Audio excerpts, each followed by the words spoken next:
La sangre es roja. La vimos salir por una herida y es roja.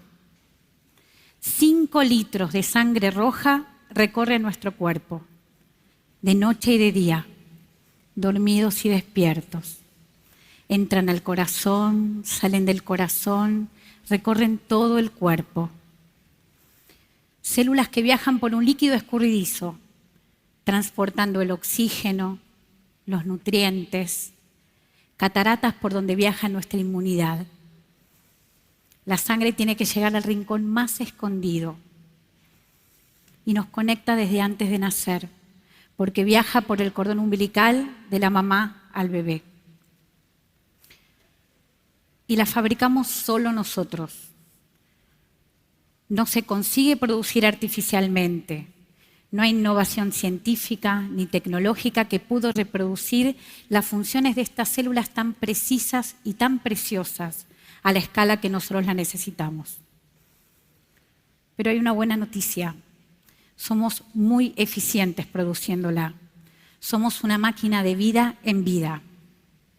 Sin pensarlo, sin esfuerzo, nuestro cuerpo es una fábrica. Cada segundo, cada uno de nosotros libera de la médula ósea a la circulación millones de glóbulos rojos por segundo. Producimos algo muy valioso y podemos hacerlo circular. Lo que no se sabe mucho es que la sangre es un elemento muy usado para curar. Se usa todos los días y en cada hospital. Es imprescindible para que las personas puedan operarse, puedan transcurrir ciertas enfermedades crónicas o oncológicas, hasta situaciones más críticas que ponen en riesgo su vida. Sin sangre, los hospitales no pueden funcionar. Y en Argentina tenemos 2 problemas. Uno es que todavía dependemos de los donantes que le pedimos a los pacientes.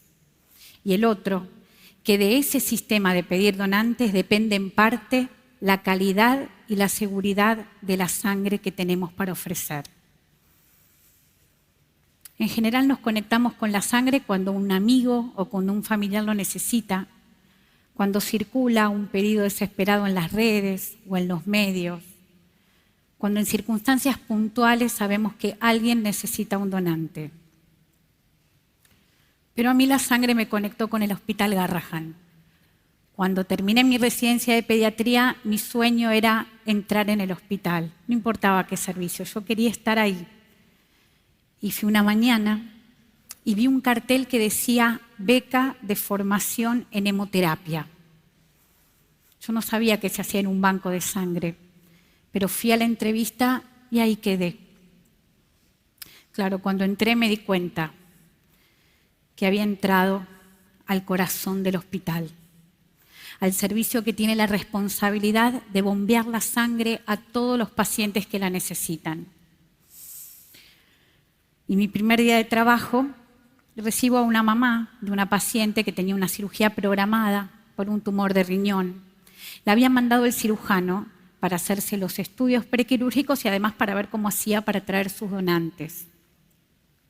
La mamá estaba angustiada porque no sabía cómo iba a ser y yo intuitivamente le dije que se quedara tranquila, que ese era nuestro problema, era nuestra obligación y nosotros nos íbamos a ocupar de eso. La madre se fue y una compañera me dio el primer baño de realidad. Me explicó cómo eran las cosas. Si la mamá no traía los donantes, era difícil asegurarle la sangre para el día de la cirugía. Ahí entendí cómo era el sistema. ¿Para quién viene a donar? Le preguntábamos a cada donante cuando se acercaban a la ventanilla. Y los anotábamos prolijamente. Eran nuestros donantes de reposición. Venían ligados al nombre de un paciente. Los atendíamos en el hospital, desde las 7 de la mañana hasta las 12 del mediodía. Después procesábamos la sangre en los distintos componentes, los glóbulos rojos, las plaquetas, el plasma. La analizábamos y la dejábamos lista para ser transfundida para cuando un paciente la necesitaba. Todo sucedía muy ordenadamente. Era un sistema prolijo y bancario. Pero estamos en un lugar de altos estándares donde siempre queremos ofrecer la mejor calidad de atención a todos nuestros pacientes. Y en el caso del banco de sangre, es la mejor calidad de sangre posible. Aquella que hace su efecto terapéutico, pero que además no ocasiona daño. Entre otras cosas, no transmite infecciones.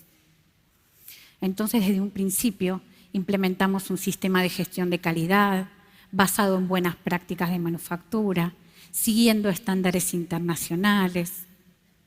En un momento incorporamos unas pruebas que se llaman de biología molecular para detectar muy tempranamente aquellos virus que pueden transmitirse por la transfusión.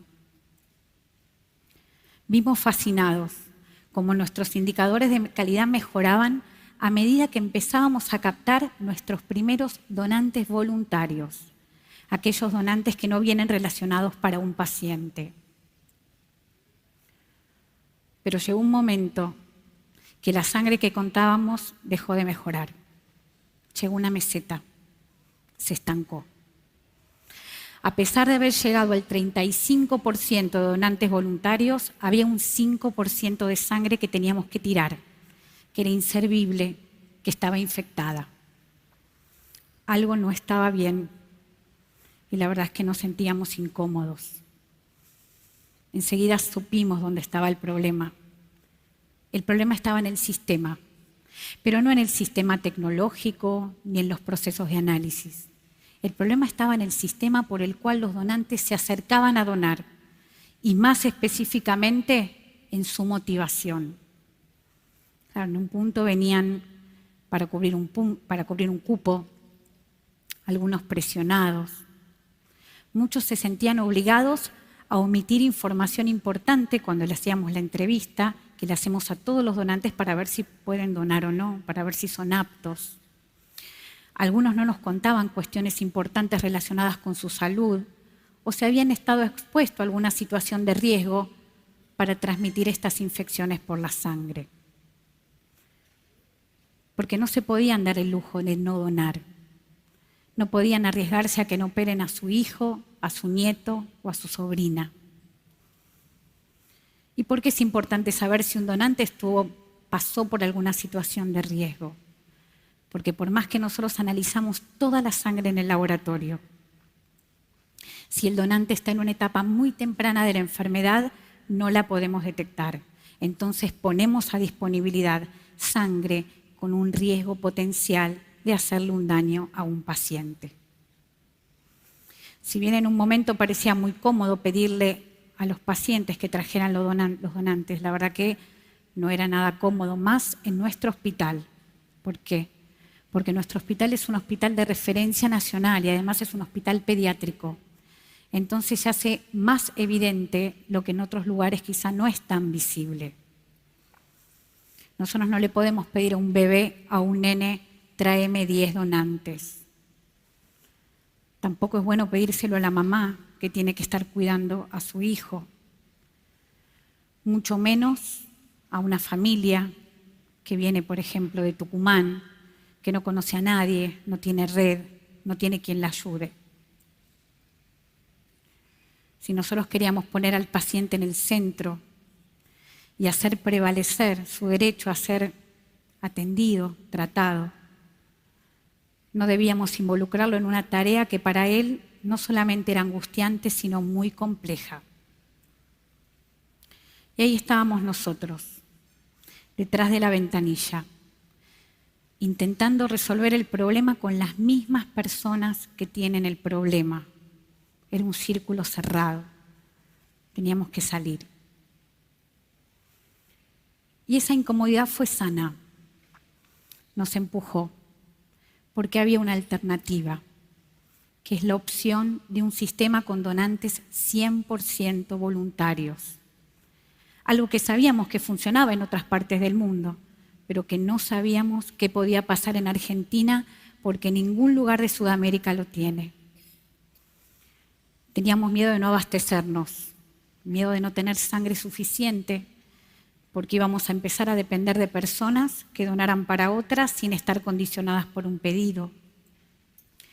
Teníamos que dejar atrás un formato conocido de trabajo para pasar a una organización más compleja. Debíamos asegurarnos sangre todo el año porque la sangre se vence.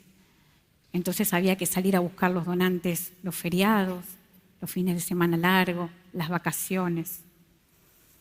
Y para eso teníamos que decidir invertir mucho en planificación, pero también en recursos.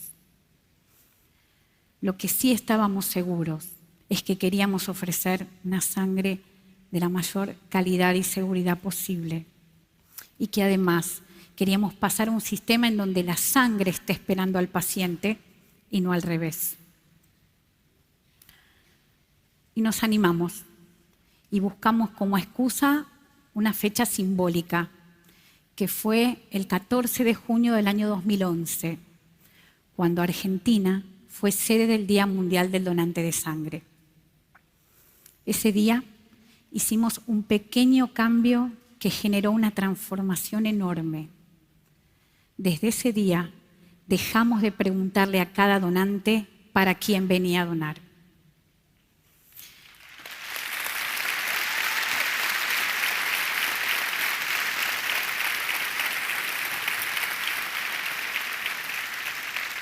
Empezamos a atender hasta las 6 de la tarde. Les avisamos a todos los médicos que no mandaran más los pacientes para ver cómo hacían con los donantes. Y empezamos a hacer con más frecuencia campañas de donación o colectas externas de sangre. Lo que nunca nos imaginamos era que conseguir donantes no iba a ser el principal problema. Ese fantasma que nos acechaba, no existe la cultura de la donación, no apareció. Cuando íbamos a las universidades, a las empresas, a los municipios, a los clubes, nos dicen que sí a organizar colectas de sangre. Claro, ayudar a salvar 3 vidas en un ratito. Nos dimos cuenta que la gente no piensa, no dono para nadie. Pensamos, dono para el que lo necesita. Esa asociación entre donantes y pacientes era un prejuicio que estaba solo en nuestra cabeza. Claramente, la principal dificultad fuimos nosotros mismos. Tuvimos que cambiar rutinas de trabajo, aprender nuevas habilidades, adaptarnos a la incertidumbre, porque cuando salimos a una colecta es como una excursión al mundo. No sabemos qué va a pasar, cuántas personas nos van a esperar, cómo nos vamos a organizar, dónde vamos a comer.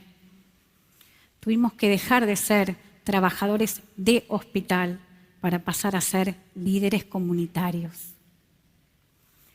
Lo que sí sabemos es que cuando llegamos nos reciben con mucha alegría y con mucha expectativa, y los organizadores le ponen toda la creatividad y todo el esfuerzo para que la colecta sea el evento solidario del año, donde nosotros somos los embajadores del hospital.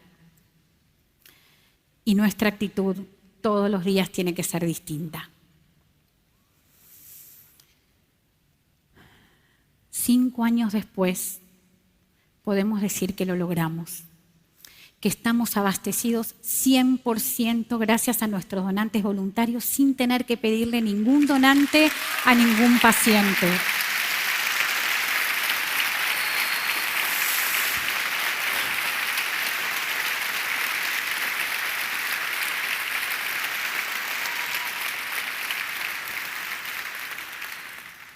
Y que la calidad de nuestra sangre mejoró en 10 veces, porque es desde ese 5% que teníamos de infecciones pasamos a tener un 0.5%. Y además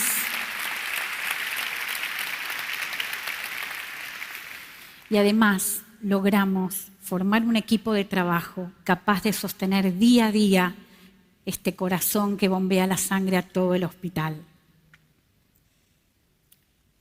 Con el tiempo me di cuenta que gran parte del éxito había tenido que ver con lo que habíamos aprendido de la ciencia, de la tecnología, de la planificación estratégica, pero que el verdadero cambio sucedió cuando pudimos aprender habilidades de otros campos que no son ni de la biología ni de la medicina. Porque para hablar de sangre hay que mirar a los ojos de persona a persona. porque antes que nos conecta la sangre, nos conecta la palabra. Y aprendimos en redes sociales, y a hablar en la radio, y a diseñar encuestas. Descubrimos que la importancia de la donación, como muchas otras cosas, se aprende en la escuela. Y ahora los chicos son partes de talleres en el aula o en el hospital.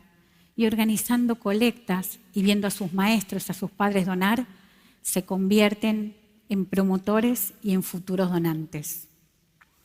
Entendimos que la gente sana no quiere ni necesita ir al hospital y que muchas veces eso funciona como una barrera.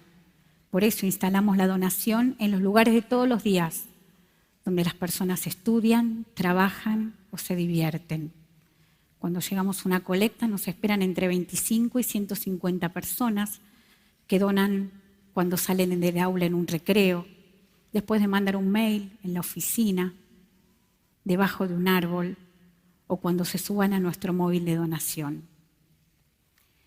Y cuando esa experiencia es buena, ahí sucede la magia, porque se abren nuevos círculos y esos donantes se convierten en organizadores de otras colectas en otros espacios donde participan.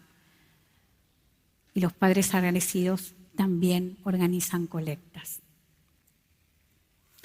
Este cambio fue disruptivo para el sistema de salud pública en Argentina y en la región. Y cuando probamos que era posible en un hospital público, intentamos que se promoviera en otros lugares. Y es así que el año pasado el Ministerio de Salud de la Nación emitió una resolución en la cual prohíbe la exigencia de donantes a nuestros pacientes y que somos las instituciones, junto con la comunidad, quienes tenemos que salir a buscarlos. Bueno.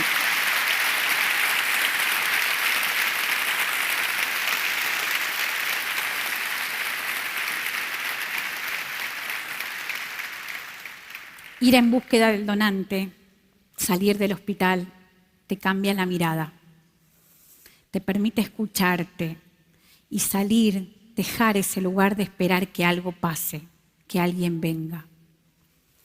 Cuando pudimos salir de nuestro pequeño círculo, logramos construir un nuevo modelo de corazón para hospital.